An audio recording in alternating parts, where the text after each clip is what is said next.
Hello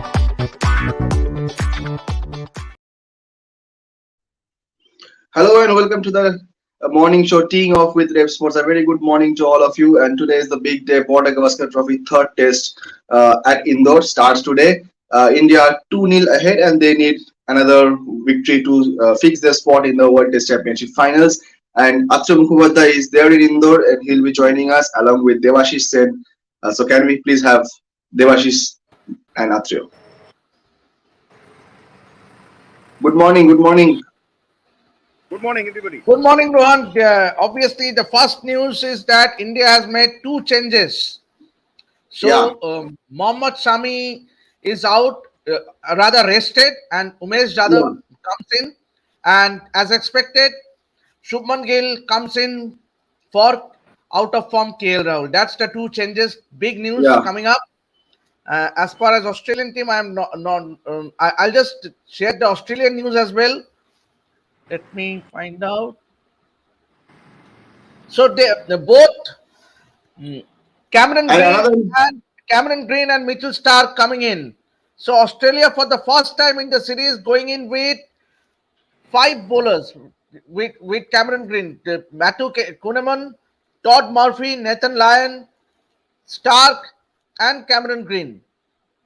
And another one, India will bat first. Yeah, that's the biggest India will bat first. How important is this for India? Actually, you go first.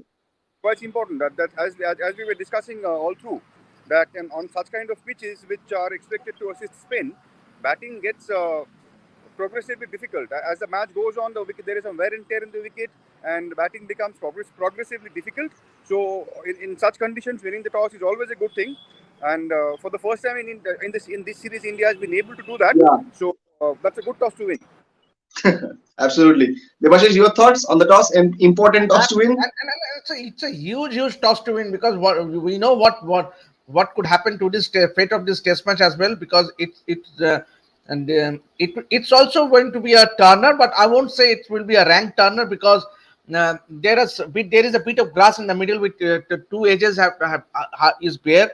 But having said that, India will take confidence from the new opening partner in Shubman Gill and Rohit Sharma, because last time India scored a century stand was in December 2021 in Centurion, when India scored Indian openers put 150 odd.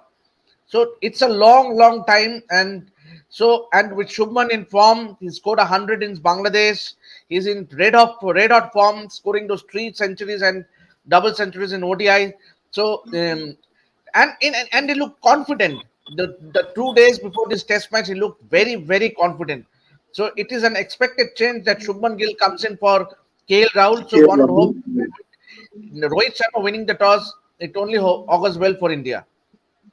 Absolutely. Akshay, do you think this will be a bit of a pressure for for Shubman Gill, because there has been a lot of talks of him getting into team in place of KL Rahul. He finally got the chance. So do you think he will be under pressure? See, international cricket is about handling pressure. I mean, any player, any situation, they are some kind of a pressure situation all the time. So it's about how you handle the pressure. I mean, pressure is a given. I mean, international cricket, you're playing for India. It's a big stage. It's a big tournament. It's a huge series and World Test Championship berth at stake. So it is a pressure situation, but it's about how you handle pressure. So those who are playing are expected to handle this pressure.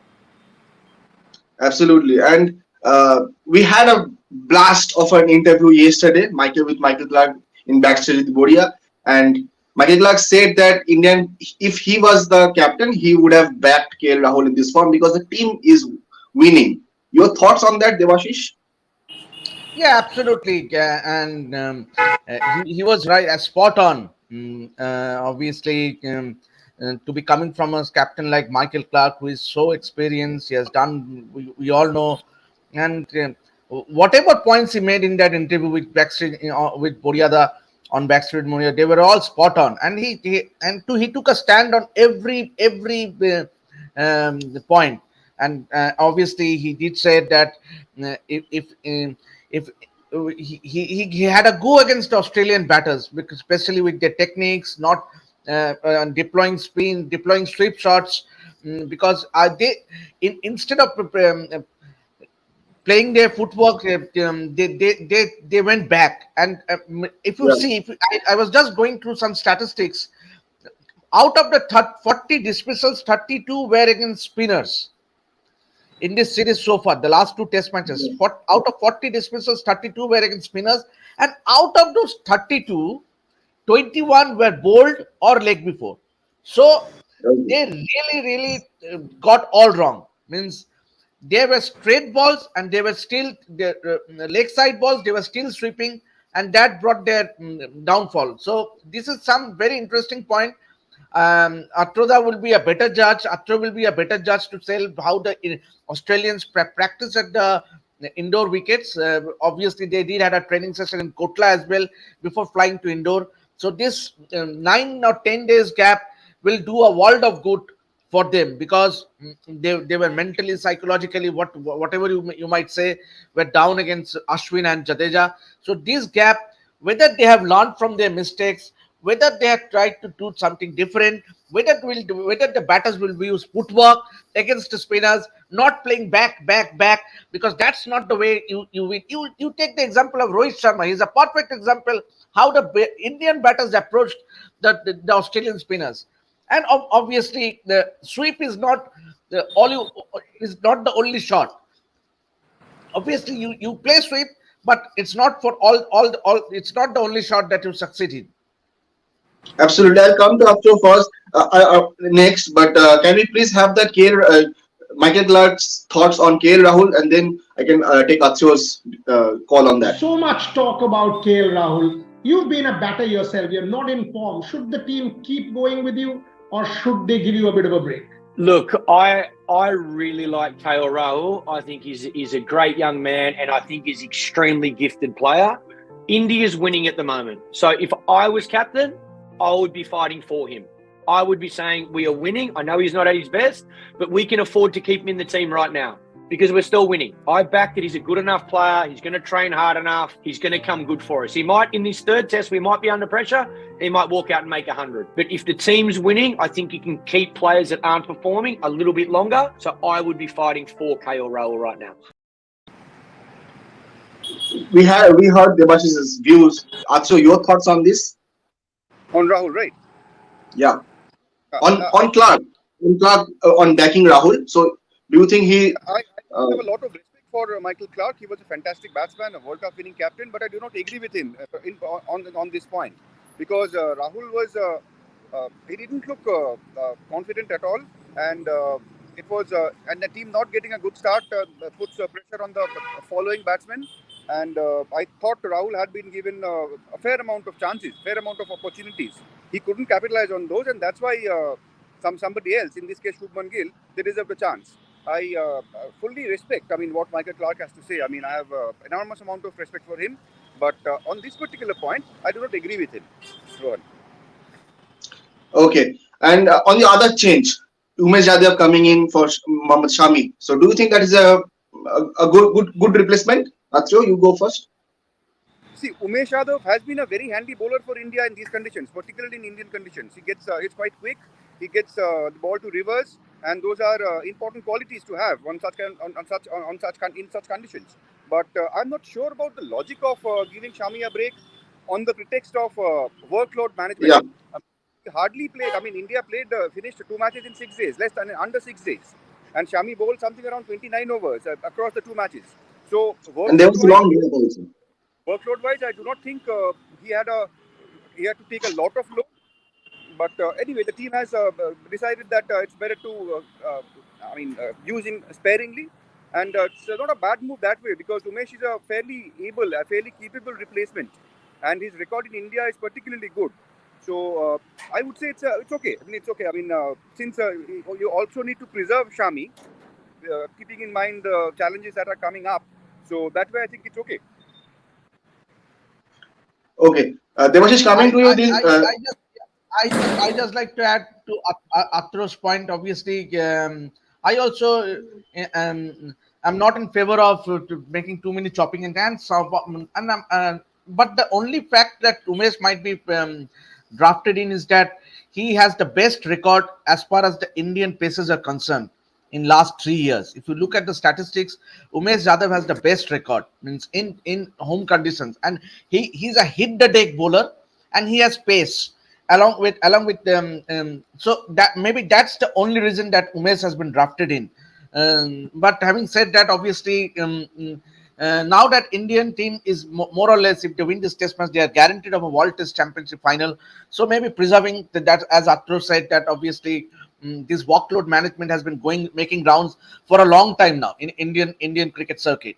So maybe that's the reason that Shami has been rested, and who knows, if, as Rohit Sharma did mention yesterday in the press conference, that if India goes on to win this test match and still a spot in the World Test Championship final, then we can see a greenish wicket at Ahmedabad for the fourth test match, and then wherein India can play in with three fast bowlers, then so Sami, Umesh, and the other fast bowler can play. Siraj can play. Yeah. Yeah. Yeah. Uh, okay, and India, yeah, we know India have selected to bat first. But coming to Steve Smith and Australia's team, the forced changes they had to make, Cameron Green, uh, thoughts on Cameron Green coming in? Will it be a good for Australia? Yeah, it's a big thing. It's a big inclusion in the sense that Cameron Green is a batsman as well as a bowler. He's a more than handy quick bowler, and he has in the limited opportunities that he has got so far, his brief international career, he's been quite promising. He fills in that gap, and the new player that is one. And the second point is that he's a new player in this Test series. He has not had to endure the trauma of facing the spinners and getting out cheaply. So mentally, he'll be fresher than some of the other Australian batters. And of course, he gives them the option of an additional bowler, the fifth bowler, which the Australians did not have in this series so far. So Cameron Green's inclusion is a big thing for Australia. Handy replacement, Cameron Green. Devashish, your thoughts? Absolutely. Had he been fit in this series right from the beginning, on said from Nagpur, he would have played in that first test itself, because Yeah. he comes in handy both with the bat and the ball, and that flexibility he brings into the table for Australia. Means obviously, we know that as far as the batting is concerned, his batting will come good in these conditions. And also, talking about Mitchell Stark, I think Stark is also a good addition because he averages almost 30 on Indian wickets with the bat. Obviously, he bowled decently in India, but his average doesn't speak so, because his average is almost 50 on Indian conditions as far as bowling is concerned. But Stark with the bat averages 30. So Australia is playing a batter more in this test match. They are going in with the four bowlers and Cameron Green. So I for one see a lot of variety in the Australian attack, because Stark is a left armer. Then you have Cameron Green, all rounder. He can chip in with those the 3-4 overs, and those three spinners. So Australia have done nothing wrong with the team selection. They have the, because they don't have the options as well. Australia don't have the options as well. With David Warner going back, Pat Cummins still in Yeah. Sydney, Hazelwood ruled out. So out of the resources they have in here here in India, I think this is the best playing 11 for Australia. Okay, and coming back to that Michael Clark interview, Michael Clark said that he's said that Australia team did not come to India way before and to practice and get acclimatized to the weather conditions and the pitch conditions in India, and so this long gap, do you think it will help them that and they might have a better opportunity than the previous two tests after on this? Yeah, they looked a little bit undercooked. I mean, they chose to prepare in their own way, and it was predominantly against spin. I mean, they kind of got, overburdened by the idea that it's all the time it's going to be spin, and chose the wrong method of playing spin. Concentrated solely on playing sweeps and reverse sweeps. So the preparation method was wrong. As Clark also pointed out, they didn't take the inputs or advice of Matthew Hayden and Mark Mark Waugh, Waugh. Mark Waugh. Mark Waugh, Yeah. he has Yeah. here as commentators who are excellent players of spin bowling. Not taking their inputs or not seeking their advice was also possibly a wrong move. And but anyway, that's gone. I mean, that's what has happened has happened, and they have had a sufficient break between the second and third matches. They got chances to rethink and reassess and maybe tinker their practice methods, change their preparation methods. They have got a time to do that. Whether they will put that into practice is what we have to see. Rohan. Absolutely. And Devashish, coming to you, Steve Smith back with the captaincy duties. He has captained this side ahead before, but after the 2-0 defeat, he's taking up that responsibility and a forced one. So your thoughts how Yeah, he would go about it? I think it will be a blessing in disguise for Steve Smith because he has done well in India. You take that 2017 series when he was a top scorer for Australia, scoring those hundreds. And he looked a completely different batter for Australia in that series. Yes, Australia might have lost that series, but he was a standout performer for Australia. So with this extra added responsibility, you can see the best out of Steve Smith because maybe this might be that innings that Steve Smith is looking for because he is now the captain. He has that added responsibility. So some sort of inspiration coming from Steve Smith, it can augur well for Australia in this Test match. Absolutely. And thoughts on Rohit Sharma as a captain in the first two tests? Athreyo, you go first. How good was he? It was excellent. I mean, see the second. I give you one example. The second test in Delhi, the ball was spinning. Indian spinners were being effective. Still, he used Shami. He kept using fast bowlers from in every session, and Shami ended up being the highest wicket taker in the first innings. He took 4 wickets. That's one example that he is not going by a. He's not following a set pattern. He's thinking on his feet. He is evaluating on the field what is going to be more effective, going by his gut feeling and backing himself. And India benefited from Rohit's captaincy in that particular instance.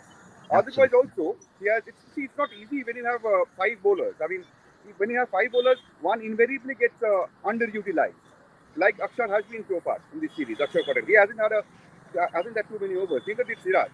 So, which means that Rohit use them sparingly to keep the other bowlers fresh. So that way also he rotated his bowler in such a way that they were always high on energy. They were never fatigued. So those things mattered, and India has we have all seen how India has benefited from that, and his field placements also.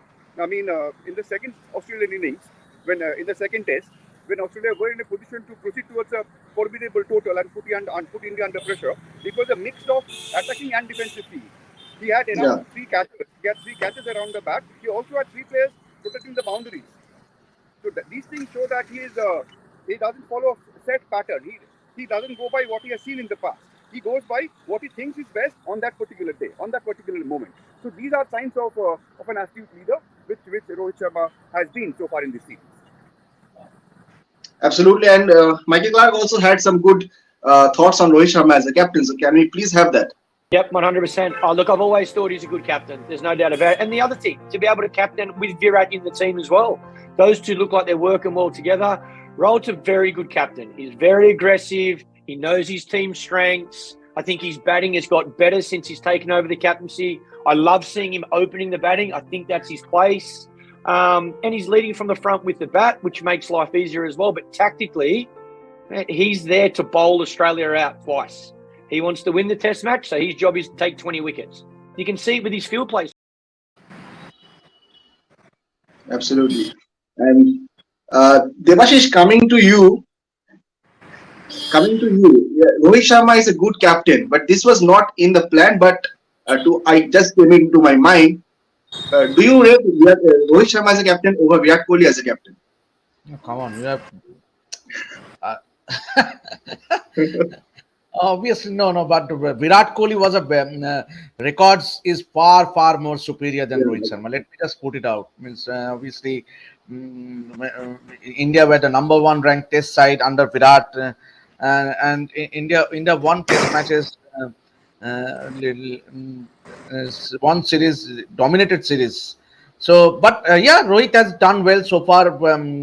With his captaincy, and as rightly said by Michael Clark in his interview on BWB, obviously, as Athreyo also pointed out, that he is a lot matured as a captain.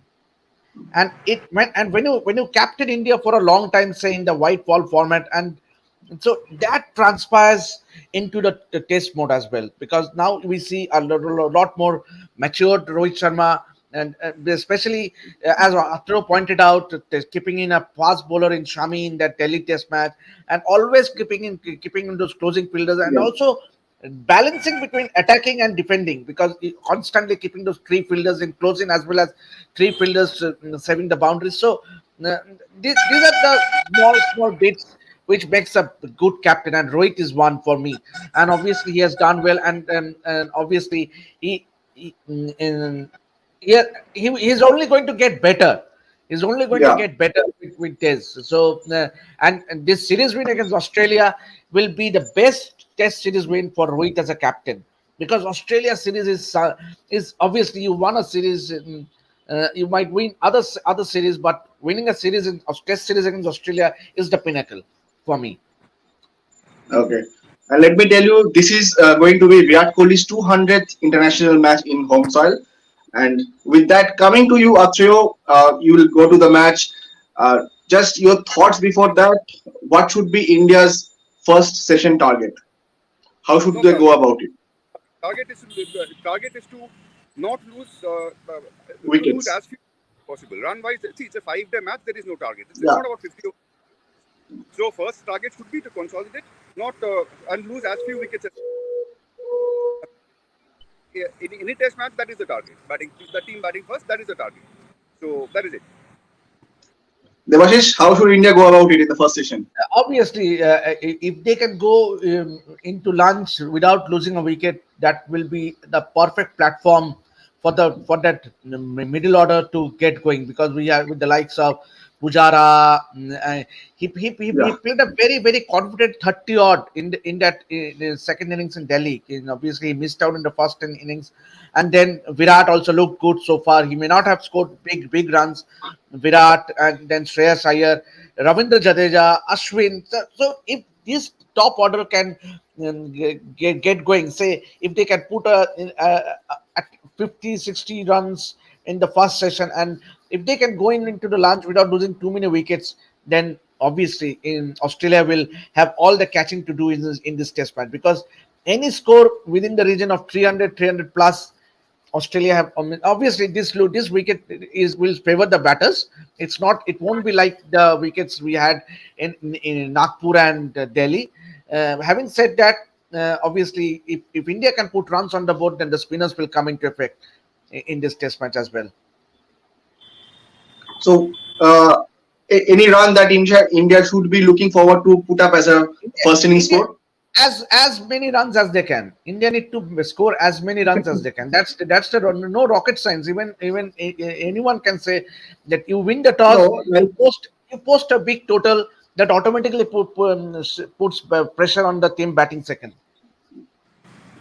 okay. After coming to you, how is the mood over there? We just saw a video you sent, but how is the scenario? Like we have seen in the first two matches, there is a lot of crowd interest, and good to see that so many people turning up for test matches. And Indore, as a city, doesn't get to host too many test matches. So naturally, the interest over here is quite high. People started coming to the ground early in the morning, and people of all ages, men, women, and it's not no different from what we had seen in Nagpur and Delhi. And It's I I I numbers here. I enjoyed one clip that was sent by Atro. Few gentlemen You are carrying a like holding a broom, right? broom, yeah, sweeping aside the Aussies. Even Matthew Hayden, after in the second test, posted a picture on Twitter with a broom. Yes, That sweep has absolutely, absolutely. hurt Australia bad. Hopefully, yeah. And did you try some local food over there? We were talking about a special, No, I didn't. and I Well, think your we internet is, we'll have a legend joining Atro, Mr. Shah. yeah, yeah. So Amit Shah will be joining you, I think in the mid session, and Yes, I yes. would And I would hope, he will be the local. He will act as a local guide for Atro. yeah. And we will be waiting for your updates in the lunch and tea from Atro and Amit Shah. I would leave you now. You can go and enjoy the game, and we will also enjoy the game, and we will be.